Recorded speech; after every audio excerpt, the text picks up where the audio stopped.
नमस्कार, मैं विनीता आसवानी। आप सबका A1 राजस्थानी न्यूज़ चैनल में स्वागत है। देखिए आज की न्यूज़। नमस्कार, स्वागत है आपका A1 राजस्थान में। मैं अभिलाषा, जो आज टाक क्षत्रिय विकास संस्थान की जयपुर में गोष्ठी हुई, कार्यक्रम हुआ, पुस्तक विमोचन हुआ, उस पुस्तक के संदर्भ में श्री उमराव सिंह जी टाक से पूछना चाहूँगी कि इस किताब में क्या ऐसी विशेषता है जो हमें समाज की भलाई के लिए, व्यक्ति अपनी उन्नति के लिए क्या कर सकता है? इस पुस्तक की कोई खास एक विशेषता? इस पुस्तक में 2 खंड हैं। पहला तो टाक समाज की जड़ें क्या है वो बताया गया है, और दूसरे पार्ट में जिसके अंदर मानव मात्र का ही बताया गया है कि वो अपनी आत्मिक उन्नति कैसे कर सकता है, अंतिम पुरुषार्थ वो कैसे पूरा कर सकता है। तो उसके लिए सबसे पहले आवश्यकता ये है कि वो अपना जो चरित्र है उसको निर्मल करे। निर्मल करने के लिए या वेद पढ़ने के लिए ये आवश्यक है, पहले वो मैल को धोवे।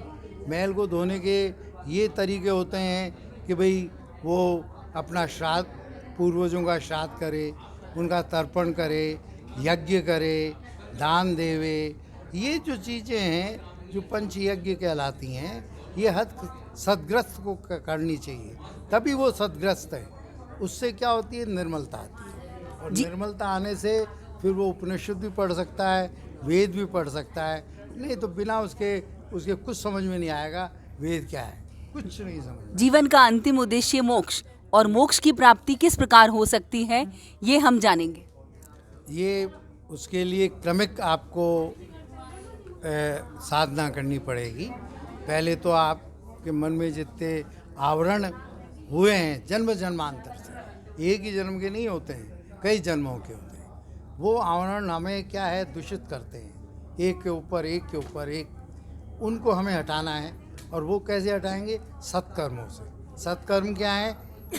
अच्छे शास्त्र पढ़ें, सत्संग करें, अच्छे लोगों के संपर्क में रहें, और हमेशा अपना अंतर्मुखी विवेचन करते रहें कि क्या मैं कोई गलत तो नहीं कर रहा हूँ, ये मेरा कृत्य कोई समाज के विरुद्ध तो नहीं है।